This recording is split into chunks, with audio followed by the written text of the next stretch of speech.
बिस्मिल्लाहिर्रहमानिर्रहीम, अस्सलाम वालेकुम and a very good morning. नई सुबह, नई उम्मीदें और बहुत सारे नए ख्वाबों के साथ जी उठा पाकिस्तान। मैं हूँ आपकी होस्ट सना अमजद। दुआ करती हूँ, उम्मीद करती हूँ कि आप सब खैरियत से होंगे and a very happy Monday. एक लॉन्ग वीकेंड, बल्कि ऑलमोस्ट तकरीबन काफ़ी दिनों बाद आज हम लाइव आए हैं। सो मैं ख़ुद बहुत एक्साइटेड हूँ। बोलते हैं ना, स्कूल बहुत दिनों बाद आप जाएं तो आपको बड़ी खुशी हो रही होती है कि मैं स्कूल जाऊँगा, यहाँ जाऊँगी, अपनी फ्रेंड से मिलूँगी, अपने टीचर से। तो ऐसी एक्साइटमेंट मुझे भी होती है जब मैं काफ़ी दिनों बाद लाइव आती हूँ। मैं मिस करती हूँ इस सेट को, इन लाइट्स को, आप लोगों को, कि आप लोगों से बात हो सके और ये जो इंटरेक्शन इस स्क्रीन के ज़रिए मेरा और आपका बन गया है, इसे मैं दोबारा से एंजॉय कर सकूं। तो बहुत सारी चीज़ें चल रही हैं, सबकी ज़िंदगी में चल रही है, लेकिन एक ऐसी चीज़ है जो हम सबकी लाइफ में जो है ना वो एक जैसी है, और वो ये है कि ये जो कोरोना का प्रॉब्लम है, इससे हमने ख़ुद को बचाना है। पिछले दिनों मेरे अपने कुछ रिलेटिव्स हैं, अच्छा प्लान था कि थोड़ा वेकेशन है तो चले जाते हैं, मिलते हैं। तो जब मैंने कॉल की तो पता चला कि उस घर में एक बेबी है जो 4 मंथ का है, और एक ओल्ड एज खातून है जो तकरीबन शायद 60-65 साल की होंगी, या शायद इससे भी ज़्यादा उम्र की। वो 4 महीने का बच्चा भी कोरोना पॉजिटिव था और वो ख़ातून भी कोरोना पॉजिटिव थी। पूरी फैमिली जो है वो इस वक्त इस मर्ज़ से लड़ रही है। तकलीफ़ हुई मुझे भी, और मुझे इस चीज़ का एहसास भी हुआ कि हम लोगों ने खुशियाँ साथ सेलिब्रेट की हैं, हमने मुश्किल वक्त में एक दूसरे का साथ दिया है। गम है, खुशी है, वो ज़िंदगी में आती है, मेरी भी ज़िंदगी में और आपकी ज़िंदगी में भी कभी खुशी है, कभी गम है। बट ये वक्त ऐसा था जब मुझे ये रियलाइज़ हुआ कि यार कितना बेबस है इंसान ना, कि आपके अपने, आपके दोस्त, आपके जान पहचान वाले इस मर्ज़ में मुब्तला हैं और आप जान नहीं सकते, आप उनके लिए कुछ नहीं कर सकते। उस लम्हे बस यही एहसास हुआ कि अब जब भी लाइव जाऊंगी तो आप सबसे दोबारा से यही रिक्वेस्ट करूंगी कि प्लीज़ खुदारा ज़रूर एहतियात कीजिए, और अगर आप लोगों ने अभी तक वैक्सीनेशन नहीं करवाई है तो प्लीज़ वैक्सीनेशन करा लीजिए। आपका सवाल कि जी क्या होगा वैक्सीनेशन के बाद, क्या कोरोना नहीं होगा? तो ये जवाब है ना। बहुत सारे लोग ऐसे हैं, अभी भी मैं जिनका जिक्र कर रही थी, क्यों? क्योंकि उन्होंने वैक्सीनेशन करवाई हुई थी, तब वो माशाल्लाह से अब रिकवर कर रही हैं, उनकी तबीयत बेहतर होना शुरू हो गई है। वैक्सीनेशन के बाद भी कोरोना होने के चांसेस होते हैं, लेकिन रिकवरी के चांसेस बहुत ज़्यादा बढ़ जाते हैं। सो ये एक बड़ी पॉजिटिव चीज़ है। एंड उसके बावजूद जब कहा जा रहा है दुनिया भर में, कहीं पर बहुत कम ममालिक ऐसे हैं जहाँ पर तीसरी चौथी वेव तक लोग पहुँचे, अदरवाइज़ लोगों ने रेजिस्ट भी किया, बहुत सारे एहतजाज भी हुए वैक्सीनेशन के अगेंस्ट, लेकिन एट द एंड लोगों ने वैक्सीनेशन करवाई और वो अपनी नॉर्मल रूटीन लाइफ की तरफ वापस आ रहे हैं। तो मुझे और आपको भी काम करना है। काम नहीं करेंगे तो फिर गुजारा कैसे होगा, ज़िंदगी कैसे आगे बढ़ेगी? तो ज़िंदगी को आगे बढ़ाने के लिए हमने पूरी फैमिली को वैक्सीनेशन कराना है। इस थॉट को भी आज आपको क्लियर करना है कि ये सोचना कि जी सिर्फ मैं तो बाहर जाता हूँ, या मेरे घर में 2-3 लोग हैं जो कमाने वाले घर से निकलते हैं, जो घर में रहते हैं, उनको ज़रूरत नहीं है। हर शख्स को ज़रूरत है कि उसको वैक्सीनेशन कराई जाए। तो आपके जो घर में ख़वातीन मौजूद हैं, बुज़ुर्ग मौजूद हैं, जो घर से बाहर नहीं भी जाते किसी काम के लिए, आपको उनको भी वैक्सीनेशन कराना है। और आप जब घर से बाहर जा रहे हैं तो कोशिश कीजिए, कोशिश नहीं बल्कि आपने इस चीज़ को मुमकिन बनाना है कि आपने मास्क पहनना है, एंड इसके साथ साथ जो है हाथों की सफाई ये लाजिम है। ये कुछ चीज़ें ऐसी हैं जिनकी मतलब 1-1.5 साल हो गया, 2 साल हो गए, अब तो हम इस चीज़ से लड़ रहे हैं, और अब हमें ऐसा लगता है कि बस अब हमें इस चीज़ को छोड़ देना चाहिए, अब हमें एहतियात नहीं करनी चाहिए, अब हमें ख़याल नहीं करना चाहिए। लेकिन ये ज़्यादा इस वक्त बुरा है, ख़तरनाक है। अब तो यंगस्टर्स जो हैं वो भी इसमें मुब्तला हो रहे हैं। तो आज के प्रोग्राम में एक सरप्राइज़ भी है आपके लिए, जो मैं इंशाल्लाह रिवील करूँगी ब्रेक के बाद।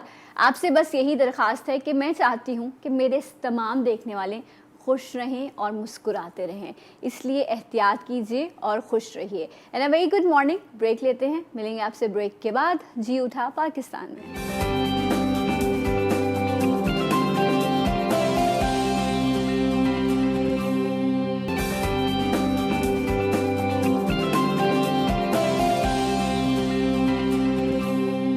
Once again welcome back. जी उठा पाकिस्तान में आप सबको खुश आमदीद कहते हैं। And as I told you guys break पे जाने से पहले कि आज एक सरप्राइज़ है जी उठा पाकिस्तान में आप सबके लिए। सरप्राइज़ क्या है?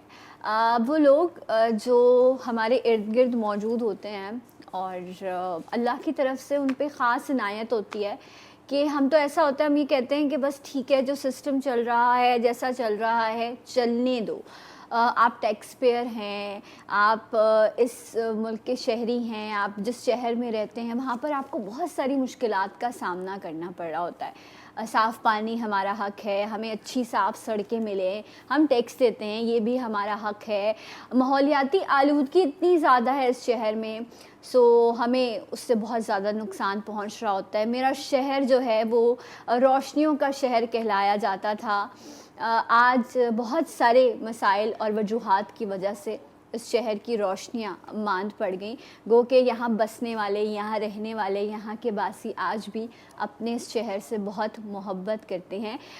लेकिन अब एक वक्त ऐसा भी हमने देखा, बल्कि स्टिल कुछ सिचुएशन ऐसी ही है कि इस शहर को जो है वो कचरे का शहर कहने लग गए लोग। बहुत तकलीफ़ हुई इस बारे में जब हम सुनते हैं, स्पेशली पाकिस्तान के मुख्तलिफ़ शहरों से जब लोग इस बारे में, आपके शहर के बारे में ऐसी बात कर रहे होते हैं तो तकलीफ़ होती है।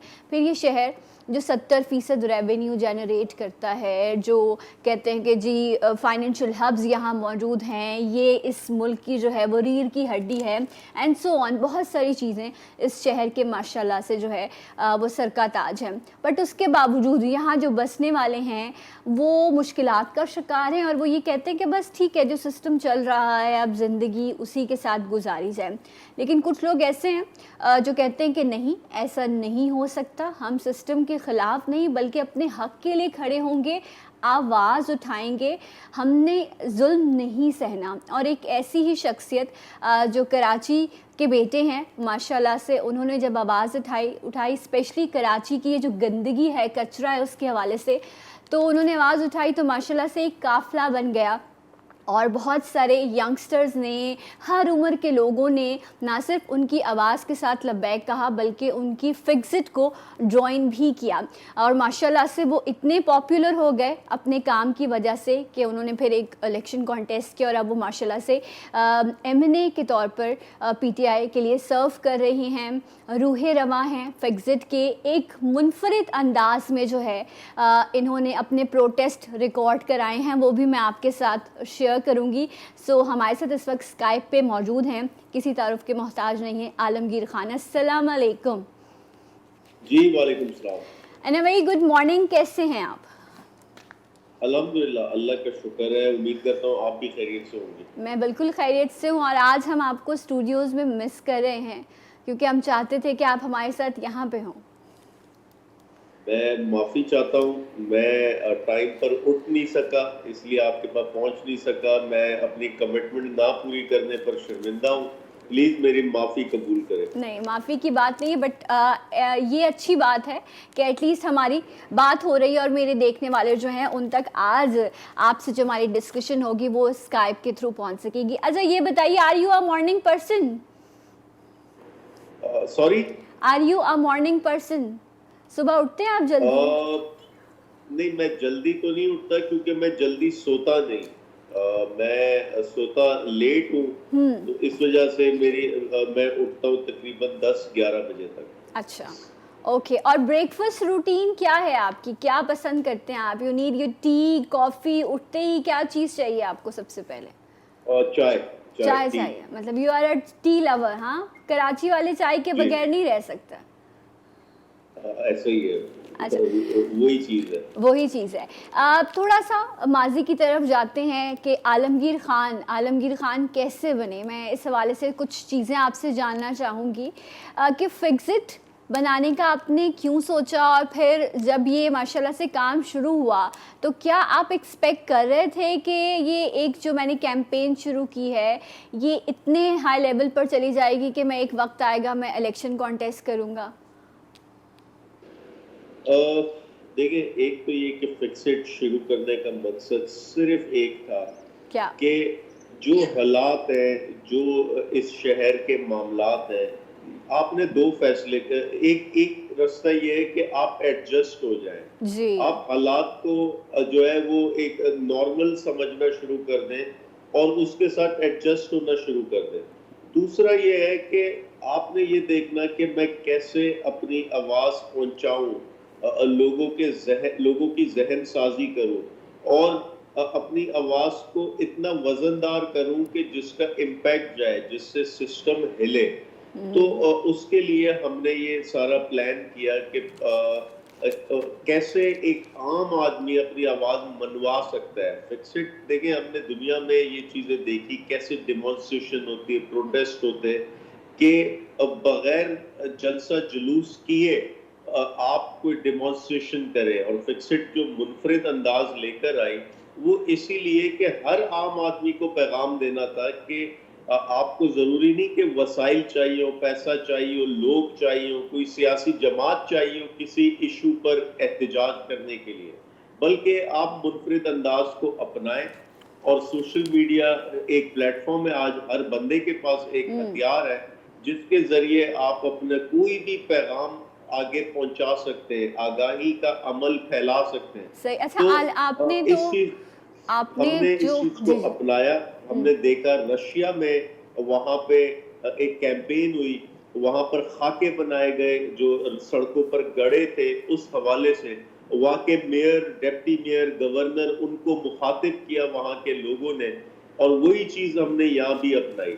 राइट। तो ये और फिर ये एक सिलसिला बना। पहले हमने गटर के ढक्कन से शुरू किया, फिर कचरे पर आए, फिर पुलिस पर आए, फिर दीगर जो भी सोशल सेक्टर में जो ज्यादतियां होती, जो पब्लिक अफेयर्स में जो कोताहियां होती, उसको हम हाईलाइट करते चले गए। कुछ प्रोटेस्ट हमारे मेन स्ट्रीम मीडिया में आए, कुछ नहीं आ सके, तो स्टिल कोशिश जारी है। अच्छा, आलमगीर ने जो है ये जिस तरह ये अभी जिक्र भी कर रहे थे कि बड़ा ही मुनफरिद अंदाज फिक्सिट ने निकाला प्रोटेस्ट रिकॉर्ड करने का। If I am not mistaken कि जिस वक्त कायम अली शाह थे सीएम हाउस के सामने, आप लोगों ने वो जो गंदा पानी, गटर का पानी बहा दिया था और उसके बाद आई थिंक आप अरेस्ट भी हुए थे। इसी तरह पर गटर के ढक्कनों पर तस्वीरें लगाई गई और अभी स्टिल जो हमारे सीएम है मुराद अली शाह साहब, उनके तो स्केचेस बना के जो है जहाँ पर भी गंदगी होती है लगा दिए जाते हैं। सो ये एक कुछ बिल्कुल ही अनोखी सी चीज़ थी जो फिक्सिट ने करना शुरू की और अभी भी आप लोग इसी तरह की चीज़ें कर रहे हैं अपनी कैंपेन्स पे। देखिए, यकीनन लोग इसको, कुछ लोग बड़ा नेगेटिव लेते हैं इसको, लेकिन मैं सिर्फ एक सवाल करता हूँ, मुझे बताएं मेरे घर के बाहर, मुझे छोड़ दें, एक आम आदमी के, एक आम शहरी के घर के बाहर कचरा मौजूद है, तो सीएम के घर के बाहर भी कचरा होना चाहिए। एक आम आदमी का बच्चा गटर में गिर रहा है, मर रहा है, तो फिर सीएम को भी इसका एहसास होना चाहिए। एक आम आदमी का बच्चा जो है वो इस कचरा जो सड़क पे पड़ा है उसकी आलूदगी से बीमार हो रहा है, उसकी सेहत मुतासिर हो रही है, तो इनको भी एहसास होना चाहिए। आपको लगता है तो इनको एहसास हुआ इन सब चीज़ों के बाद? इनको फील हुआ कि मतलब इस तरह से लोग जो है वो अब कर रहे हैं और इस तरह से प्रोटेस्ट रिकॉर्ड कराया जा रहा है? बल्कि आपको अरेस्ट कर लिया गया था और आई थिंक नेक्स्ट डे आपकी बेल भी हो गई थी फिर। हाँ बिल्कुल, देखें, अरेस्ट तो अभी स्टिल मैं एमएनए हूँ, मुझ पे अभी 2 मुकदमे चल रहे हैं, जिस पर जो हमने पिछले साल एक एहतजाज किया था 3 तलवार पे, वजीर बल्दियात के झगड़ा भी हो गया था, उन्होंने तशद्दुद किया, अरेस्ट करवाया। उससे पहले जब मैं एमएनए था, अभी की बात है, सीएम हाउस के अंदर हमने गटर का पानी फेंका, तो उसका मुकदमा भी चल रहा है। मकसद सिर्फ एक है कि देखिए, सिस्टम को हरकत में लाना है। आपने कहा कि इसके नताइज क्या है, बिल्कुल नताइज है। आज कराची में इन्होंने कचरे का ठेका चाइनीज कंपनी को आउटसोर्स किया है और Chinese company Sindh solid waste management के तहत वो कहीं कुछ ना कुछ काम कर रही है। अब सिस्टम कुछ ना कुछ हरकत में आया है। मैं ये नहीं कहता कि 100% रिजल्ट्स मिले, लेकिन अभी भी काम करने की गुंजाइश बहुत ज्यादा है। लेकिन मैं फिर से कहूँ, सिस्टम हरकत में आया है, जो कि एक अच्छा हम समझते हैं कि हमारी जितनी एफर्ट हुई, और स्पेशली मीडिया, हम तो एक सिंगल स्ट्राइक करते, मीडिया इश्यूज को टेकअप करता और एक तसलसल बनाता। तो सही। उसके जो नताइज आज आए वो ये है कि सिस्टम हरकत में आया है और माशाल्लाह। कहीं ना कहीं लोगों को रिलीफ मिल रहा है। ये तो इस पे तो डेफिनेटली हम आपको फिक्सिट को अप्रिशिएट करते हैं कि जिस तरह से एक आम शख्स की आवाज़ बनकर आपने वो लोग जो हमेशा जिनको शायद अंदाज़ा भी नहीं है कि वो एक आम शख्स गुजरने वाला, उसके घर के बाहर कचरा पड़ा है या आपने नमाज़ पढ़ने जाना है और आपके मोहल्ले में जो है वो गंदा सड़कों पर पानी है, सो इस तरह के मसाइल को आपने हाईलाइट किया। मुझे ये बताइए, आलमगीर खान जब फिक्सिट के साथ थे, आम शख्स के साथ आम शख्स के मसाइल को टेकअप करते थे और फिर वहाँ से लेकर आपका सफ़र कि आज आप माशाल्लाह से नेशनल असेंबली में बैठे हैं, आप अब ख़ुद को कितना पावरफुल महसूस करते हैं? उस वक्त तो आपको शायद लोगों के बार बार पास जाना पड़ता था कि जी ये मसाइल है, आज पावर आपके पास मौजूद है, तो आपको लगता है कि अब चीज़ें चेंज हुई हैं आपके लिए भी? देखिए, यकीनन एक ओहदा तो है, लेकिन मैं आज भी स्ट्रगल कर पावर रहा हूँ। है आपके ये पास, कोई ओहदा तो है, पावर है आपके पास? पावर नहीं है क्योंकि नहीं है। इदारे नहीं है मेरे पास यहाँ। देखिए, एक चीज समझे कि इदारे फंक्शन करते हैं। मैं आज अगर आप कहें कि शहर में कचरा है तो उसकी जिम्मेदारी सिंध सॉलिड वेस्ट मैनेजमेंट के इदारे की है। आप कहें कि पानी का मसला है, सीवरेज के गटर ओवरफ्लो कर रहे हैं, गटर के ढक्कन नहीं है, तो ये Karachi water and sewerage board इदारे का काम है। आप कहें कि सड़कें टूटी हुई है, मेन सड़कें टूटी हुई है, तो ये केएमसी के इदारे का काम है। ये तमाम इदारे सिंध गवर्नमेंट के पास है 18 अमेंडमेंट के बाद। मैं फेडरल गवर्नमेंट का मेंबर हूँ और एक एमएनए का काम कानून साजी करना होता है, वो लेजिस्लेटर होता है कौमी असेंबली का, उसके अच्छा। पास कोई इदारे नहीं होते। सही, लेकिन तो लेकिन अवाम जो है वो जिस तरह से मोहब्बत से वोट देकर किसी एक शख्स को ट्रस्ट करके उसको असेंबली तक पहुंचती है और जिस तरह आपने कहा कि यस, फिर आप लोग आवाज़ बनते हैं अवाम की और फिर लेजिस्लेशन होती है और देखा जाता है कि किस इशू को हाईलाइट करना है, तो यकीनन मुझे उम्मीद है कि आप नेशनल असेंबली में मौजूद हैं और आप विफाक में हैं आप, लेकिन क्योंकि आप कराची के मसाइल को समझते हैं तो आप उनको टेकअप करते होंगे। सो ये तो कुछ बातें हुई फिक्सिट के हवाले से एंड माशाल्लाह से जिस तरह से ये काम करें। जब ब्रेक से वापस आएंगे सो आलमगीर खान साहब की जो शख्सियत है उसके मज़ीद शेड्स को भी जानने की कोशिश करेंगे। मुझे उम्मीद है आप हमारे साथ हैं, देखते रहिए। मिलते हैं आपसे एक ब्रेक के बाद। जी उठा पाकिस्तान।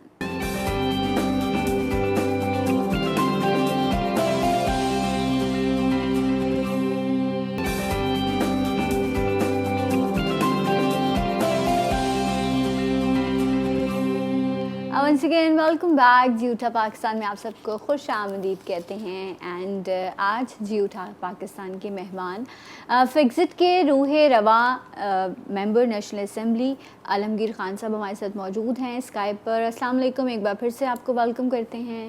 हेलो जी, वालेकुम सलाम। अच्छा, सो आपकी इजाज़त से, क्योंकि मेरा शो जो है it's a morning show, it's not a hard core current affair show, तो कुछ जो है वो कुछ बातें करते हैं। अब मुस्कुराएं आप इतनी देर बाद। मैं यही पूछने वाली थी कि मतलब मुस्कुराते हैं आप या बस ऐसे ही गुस्से में रहते हैं? नहीं, मुस्कुराता हूँ लेकिन उसके लिए कोई वजह होनी चाहिए। बिला वजह तो नहीं मुस्कुरा सकते। अब मैंने तो कहा सुना था कि मुस्कुरा के देखना चाहिए, सबको खुशियाँ बांटनी चाहिए। आप तो खुशियाँ बांटते हैं लेकिन आप काम से बांट रहे हैं खुशियाँ, मुस्कुराहटे मतलब कम है। सो आपकी लाइफ में what is the ultimate wish, सबसे बड़ी खुशी क्या है आपके लिए ज़िंदगी में that makes you happy? Fixit again, अच्छा फिक्सिट के जो हमारे जो भी प्रोजेक्ट्स होते हैं जी अभी कोई 8 से 9 मुख्तलिफ प्रोजेक्ट्स चल रहे हैं जी तो उसके जो नताइज निकल कर आते हैं यकीनन वो इंसानियत की खिदमत के लिए होते हैं और उसमें आपको खुशी लोगों मिलती को है। फायदा पहुंचता। तो ओके वो चीज हम सबके लिए बड़े बाईस खुशी बनता है। अच्छा। जितने मेरे टीम मेंबर्स हैं, सिर्फ मैं नहीं, पूरी आपकी टीम है। पैदाइश कहाँ की है, कहाँ पैदा हुए हैं आप? मैं कराची में पैदा हुआ। कराची में पैदा हुए। कराची के खाने कैसे लगते हैं आपको? What is your favourite food Karachi का? अच्छा, कराची के तो तमाम खाने फेवरेट हैं, जो निहारी है, हलीम है, बिरयानी है और फिर ये दागा कबाब है ये अच्छा। सब अच्छा, हर जगह हर इलाके के ये फेमस पॉइंट्स हमने फिक्स किए हुए हैं। ओके। तो वहाँ हम जाते हैं और हर संडे को मेरे घर पर निहारी जो है, इधर मशहूर जो जावेद की निहारी है, हर संडे हमारी पूरी फैमिली जो है वो खाती है, वो हम मंगाते हैं वहाँ से। तो अच्छा। कराची और ये वो रेसिपीज है, वो टेस्ट है जो पाकिस्तान के दूसरे शहरों में नहीं मिलता। बिल्कुल। आप अगर पंजाब चले जाए या केपी चले जाए तो बिरयानी जो है वो ये तस्वुर भी नहीं है उधर जो यहाँ पे हमारी मसाले वाली बिरयानी मिलती है। अच्छा। इसी तरीके से जो निहारी यहाँ है वो कहीं और नहीं है। तो राइट। कराची का अपना टेस्ट है, मसाले हैं, अपने रेसिपी है, वो कहीं और नहीं मिलता। अच्छा, आप मसालों की रेसिपीज़ की बात कर रहे हैं और हमने आपको रोस्ट बनाते हुए भी देखा है। हाँ, आप बड़े अच्छी तरीके से, मैं एक बस कहीं कुछ स्क्रॉल करी थी, आई वाज लाइक ये तो मुस्कुराते भी गिन के हैं, तो ये खाना कैसे पकाते होंगे। बट मैंने वो पूरी आपकी वीडियो देखी, उसमें आपने, और जिस तरह से आप मसाले डाल रहे थे हाथ से, उस पर सॉल्ट और हरी मिर्च, और वो आपने सारी सेटिंग की, फिर आपने उस पर दम लगाया। आई वाज लाइक ये तो ऐसा लगता है कि कोई एक्सपर्ट है जो रोस्ट बना रहे हैं। तो ये खाने बनाने का शौक भी है आपको, खाने पकाने का? नहीं नहीं, वो तो वैसे ही एक ओकेजन पर हमारा जो फिक्स्ड फैमिली होम है, जहाँ अच्छा। हमारे पास यतीम बच्चे हैं, उनकी कफालत कर रही है फिक्स्ड। तो उधर जो है वो ईद के मौके पर जो है हमारे पास किसी ने हमें बकरा डोनेट किया था। तो ओके। उसकी कुर्बानी के बाद उस गोश्त से उन बच्चों के लिए हमने कुछ बनाना था। हम्म। तो ये कुछ कुछ रेसिपीज है जो मुझे आती है, जैसे अच्छा। दम्बो हो गया और कुछ ट्रेडिशनल ऐसे खाने हमारे नॉर्थ साइड के। तो वो मैंने उन बच्चों के लिए बनाया, हमने तो मिलके खाया। तो वो वीडियो हमने बनाई, वो बहुत वायरल हो गई। हमें खुद ही आइडिया नहीं था कि ये इतनी वायरल हो जाएगी। लेकिन उससे आप बहुत प्रोफेशनल लग रहे थे कि जिस तरह से आप काम कर रहे थे ना, क्या बात ही कमाल है। तो आप हमारी टीम को कब खिला रहे हैं फिर ये दम पुख्त? कब आए हम आपके वहाँ पर सेंटर, आप हमारे सामने लाइव, मतलब मेरे देखने वालों को भी सिखाइएगा ना कि कैसे आप दम पुख्त बनाते हैं। जब आपका दिल करे मुझे एक दिन पहले बताएं, ताकि मैं आप लोग की मेहमान नवाजी कर सकूं और अरेंजमेंट्स कर सकूं। डन। ये बताइए कि इंसान, जब अल्लाह, इंसान की जिबिल्लत है, जब वो इस दुनिया में आता है, सो वो हर तरह के एहसास के साथ अल्लाह ताला उसे भेजता है, खुशी, गम, गुस्सा, नफ़रत, मोहब्बत। सो मोहब्बत भी की ज़िंदगी में आपने? हाँ। हाँ। बेशुमार, यानी बे- मोहब्बत काफी चीजों से हो सकती है। मोहब्बत आपके वालदैन से हो सकती है, रुक जाइए आपके यहीं भाई पे, बहन से हो रुक सकती है, जाइए यहीं पे। आपके आपने वो काम जो, से हो सकती है, आपके हाँ, वो मुल्क जो से हो आह सकती है। आह भरी थी ना आपने, हाँ वाली, मैं वो वाली मोहब्बत की बात कर रही हूँ, जिस पे आपने सॉरी। आह, वो जो आह भरी थी ना आपने मोहब्बत का नाम सुनकर, मैं उस वाली मोहब्बत का पूछ रही हूँ। बाकी हमें इस वतन से आप कितनी मोहब्बत करते हैं उस पर कोई शक नहीं। और अभी आप ब्लश कर रहे हैं, इसका मतलब है कि मोहब्बत की हवाएं तो चल रही हैं। मैं एक्चुअली ये बहुत ज्यादा पर्सनल सवाल हो जाता, हाँ। और ये एक पब्लिक फोरम है, तो मैं नॉर्मली अवॉइड करता हूँ अच्छा, कोई ये भी। No problem, it's your personal choice, it's your personal choice. Family के बारे में कुछ बताइए, अगर आपको लगता है कि आप बताना चाहते हैं, मतलब कौन कौन है फैमिली में, कैसा रिलेशन है, टाइम दे पाते हैं फैमिली को या नहीं? अच्छा, फैमिली हमारी, चूंकि हम 50 से कराची में सेटल्ड है, मेरे ग्रैंडफादर यहाँ आए थे और यही बिजनेस है हमारा कराची में, और हमारी जॉइंट फैमिली है, तो बहुत बड़ा खानदान है, अच्छा। कजन्स और ढेर सारे कजन्स वगैरह, तो एक साथ ही रहते हैं। अच्छा, और माशाल्लाह। इसके अलावा हमारा ऑटोमोबाइल का बिजनेस है, ओके। शुरू से ट्रक्स का, गाड़ियों का शोरूम है हमारे। और एक गुलशन इकबाल में रिहाइश है। तो स्कूलिंग भी सारी कराची में ही हुई, कॉलेज भी कराची, यूनिवर्सिटी भी कराची। तो ये है। अच्छा, ये बताइए कि शॉपिंग का शौक है? मतलब हमने हमेशा आपको कॉटन के वाइट ड्रेस में देखा है, बहुत ज़्यादा कलर्स आपकी लाइफ में हमें नज़र नहीं आते, ऐसा क्यों है? देखिए मेरे कपड़ों की शॉपिंग अक्सर मेरे घर वाले ही करते हैं, मेरे वालिद साहब करते हैं या वालदा घर वाले करते। मैं खुद बहुत कम गया, अनलेस के कोई कोई ऐसी स्पेसिफिक चीज हो, जैसे शूज हो गए, या मुझे कोई जॉगर्स लेने एक्सरसाइज या रनिंग वगैरह के लिए, तो वरना वो वालिद साहब वगैरह ही शॉपिंग करते हैं। अच्छा, तो मतलब एक्सरसाइज वगैरह फिटनेस का ख्याल होता है, जिम जाते हैं, टाइम मिलता है आपको जिम जाने का? आजकल तो बहुत बुरा हाल है, लेकिन कोशिश जारी है। और अभी कोई 3-4 दिन हुए हैं, कुछ मोटिवेशन मिली है, और अच्छा। पूरी कोशिश कर रहा हूँ कि जिम को टाइम दूं और अपना जो वेट मैंने बहुत ज्यादा गेन कर लिया है, इसको कुछ बेहतर कर सकूं। बस अब जब हर वीकेंड निहारी और बिरयानी होगी तो फिर वेट तो अच्छा, ये बताइए, हम जिन लोगों को देखते हैं जो हमारे लिए हम कहते हैं कि यार ये शख्स का बहुत स्ट्रॉन्ग नर्व्स का इंसान है और ये तो लड़ जाता है, ये तो आवाज़ उठाता है, लेकिन वो इंसान कभी कभी कमज़ोर भी पड़ता होगा, वो कभी कभी परेशान भी होता होगा। तो कुछ लाइफ में कुछ ऐसे मोमेंट्स आते हैं जब आपको भी लगता है कि आलमगीर अब क्या करना है? ऐसे मोमेंट्स आए लाइफ में जब आपने खुद से ही पूछा हो कि अब क्या करूं, अब कैसे ज़िंदगी को, चीज़ों को आगे लेके चलूं?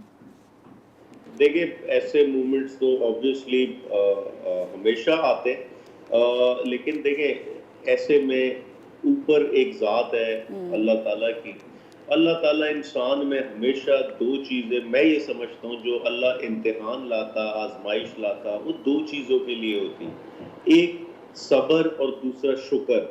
बुरे वक्त में, मुश्किल वक्त में वो सब्र देखता कि आपका अल्लाह पर यकीन और उसी बुनियाद पे सब्र, और अच्छे वक्त में शुक्र कि ये अल्लाह का दिया हुआ वक्त है और इस पर अल्लाह का शुक्र अदा किया जाए। तो और फिर जो आपसे लोग जुड़े हुए होते, वो आपके लिए तसल्ली बनते, वो आपको इत्मीनान पहुंचाते, वो आपको मुश्किल वक्त में सहारा देते।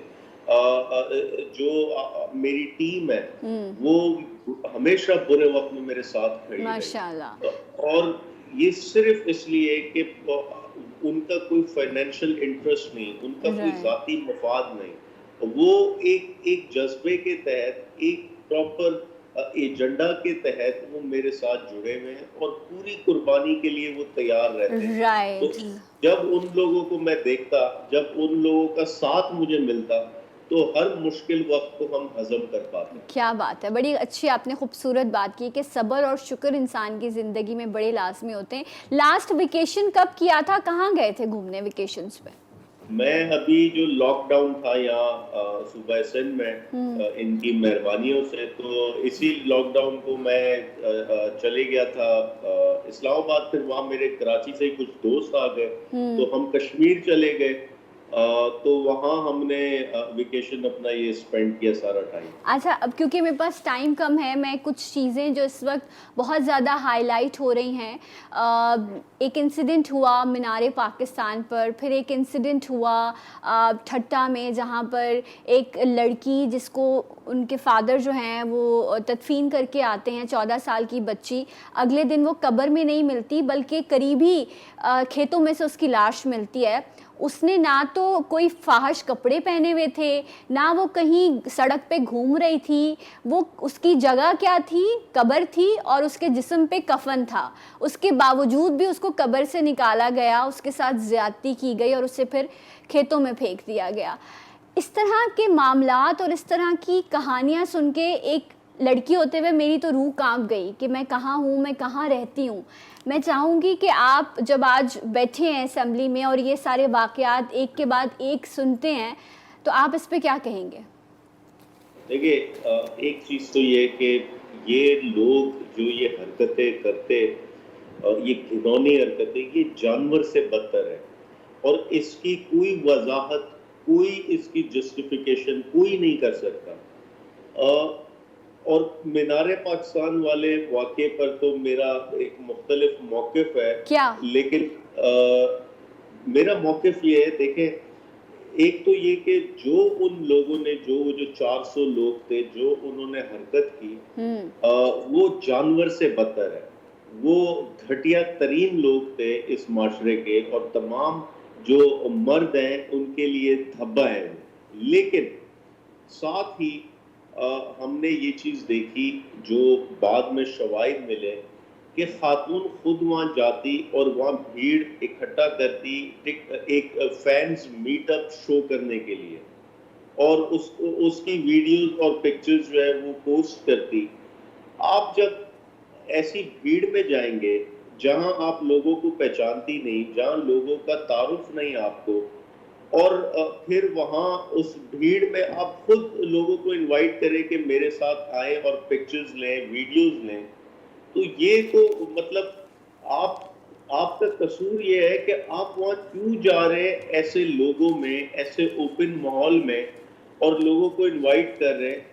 तो अच्छा, लेकिन विद ऑल ड्यू रिस्पेक्ट, किसी को कहीं पे भी जाने की तो इजाज़त है ना। मतलब इफ़ अगर 14 अगस्त लड़के सेलिब्रेट कर सकते हैं तो लड़कियों का भी हक है। लेकिन आपने ये बात, यू आर राइट, कि हर जगह का अपना एक प्रोटोकॉल होता है, आपको पता होना चाहिए कि मेरी बहन एक चीज समझें जी, आप हाथ में 1 करोड़ रुपए लेके, हाथ में आप खुला लेके जा रहे हो, किसी चोर गली में आप जा रहे हो और आप कहें मेरे साथ चोरी हो गई, मेरे हाथ से 1 करोड़ रुपए कोई ले गया, जी, तो फिर ये तो मेरा भी कसूर है ना कि मैं 1 करोड़ रुपए क्यों हाथ में लेके फिर रहा हूँ और चोर गली में क्यों जा रहा हूँ। बिल्कुल सही आपने कहा, और मैं आपकी इस बात को सेकंड करूंगी कि जिस तरह आपने कहा वो जो वहाँ मॉब जमा हो गया, जो लड़के थे 400 जो उन्होंने किया, उनको डेफिनेटली सज़ा मिलनी चाहिए और वो इबरत का निशान बनने चाहिए। बहुत बहुत शुक्रिया आपके वक्त का, आपसे बात करके बहुत अच्छा लगा and wish you all the best. इसी तरह पाकिस्तान के लिए काम करते रहें और कराची वालों की आवाज़ बुलंद करते रहें। आई होप कि आप लोगों ने आज के शो को एंजॉय किया होगा। कल इंशाल्लाह कुछ और बेहतर चीज़ के साथ आपके सामने आएंगे। अपना फीडबैक ज़रूर शेयर कीजिएगा फेसबुक जी उठा पाकिस्तान के पेज पर, आप मुझे इंस्टा पे भी फॉलो कर सकते हैं। सो फिर आपसे मिलेंगे कल, तब तक के लिए अल्लाह हाफ़िज़। जाते जाते एक आवाज़ और एक नारा, पाकिस्तान जिंदाबाद।